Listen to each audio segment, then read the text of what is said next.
શું તમે પણ આખું શિયાળું ફક્ત ગરમ પાણી જ પીઓ છો? થોભી જજો.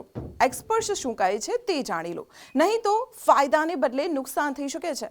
એક્સપર્ટનું માનીએ તો શિયાળામાં નવશેકું પાણી પીવું સ્વાસ્થ્ય માટે વરદાન સમાન છે. તે તમારા મેટાબોલિઝમને બૂસ્ટ કરે છે, શરીરને અંદરથી ગરમ રાખે છે અને પાચન શક્તિ એટલે કે ડાયજેશનમાં સુધારો કરે છે.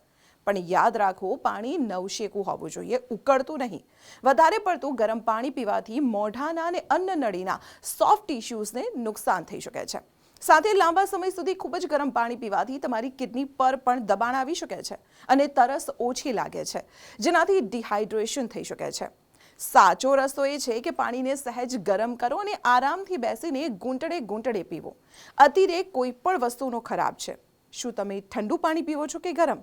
કમેન્ટ બોક્સમાં ચોક્કસ જણાવજો અને આ વિડીયો તમારા પરિવાર સાથે શેર કરજો.